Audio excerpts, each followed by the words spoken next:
নমস্কার বন্ধুরা, আমি আদি। আজ বৌদ্ধ পূর্ণিমা। আজ গৌতম বুদ্ধ সম্পর্কিত 5টি কথা আপনাদের সঙ্গে শেয়ার করব। প্রথমত, ত্রিশরণ মন্ত্র। বুদ্ধং শরণং গচ্ছামি, ধর্মং শরণং গচ্ছামি, সংঘং শরণং গচ্ছামি।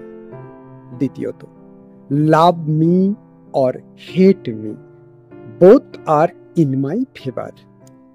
If you love me, I am in your heart. If you hate me, I am in your head. তৃতীয়ত, সর্বং অনিত্যম, অর্থাৎ সবকিছুই অনিত্য, কিছু সময়ের জন্য স্থায়ী।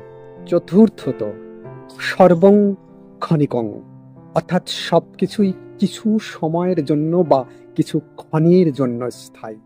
পঞ্চমত, নির্বাণং পরমং সুখম, অর্থাৎ নির্বাণ লাভের মধ্যে দিয়েই পরম সুখ লাভ করা যায়। ধন্যবাদ।